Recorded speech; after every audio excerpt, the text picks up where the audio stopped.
बहुत समय पहले राजा विक्रमादित्य अपनी वीरता और न्यायप्रियता के लिए प्रसिद्ध थे। एक रात उन्हें फिर से श्मशान के उस पुराने पेड़ पर लटके हुए बेताल को पकड़कर लाने का कार्य मिला। घना अंधेरा, चारों ओर सन्नाटा और बीच बीच में चमगादड़ों की आवाज। राजा विक्रमादित्य बिना डरे पेड़ पर चढ़े और बेताल को कंधे पर डालकर चल पड़े। रास्ते में बेताल हंस पड़ा। राजन, समय काटने के लिए एक कहानी सुनो, लेकिन शर्त वही है, यदि उत्तर जानते हुए भी चुप रहे तो तुम्हारा सिर फट जाएगा, और अगर बोलोगे तो मैं उड़ जाऊंगा। राजा मौन रहे। बेताल की कहानी। एक नगर में दो मित्र रहते थे, अरुण और वरुण। दोनों ने साथ मिलकर व्यापार शुरू किया। एक दिन उन्हें रास्ते में एक थैला मिला जिसमें सोने के सिक्के भरे थे। अरुण ने कहा, इसे राजा को सौंप देते हैं। वरुण बोला, क्यों? किस्मत से मिला है, आधा आधा बांट लेते हैं। बहस बढ़ी, पर अंत में उन्होंने तय किया कि कुछ दिन बाद निर्णय लेंगे।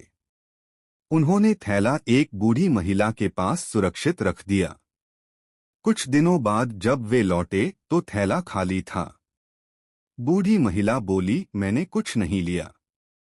दोनों मित्र राजा के पास पहुंचे। राजा ने जांच की, पर कोई प्रमाण नहीं मिला।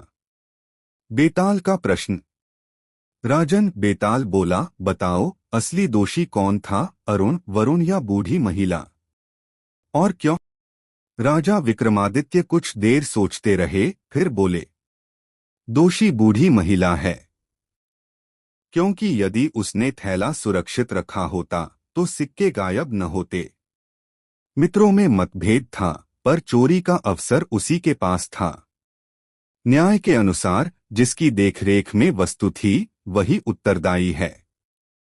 बेताल जोर से हंसा। राजन, तुमने सही उत्तर दिया, लेकिन तुम बोले, इसलिए मैं फिर से उड़ चला। इतना कहकर बेताल फिर से पेड़ पर जा लटका। राजा विक्रमादित्य दृढ़ निश्चय के साथ फिर उसे पकड़ने चल पड़े। कहानी से सीख। जिम्मेदारी से भागने वाला अंत में दोषी ठहरता है।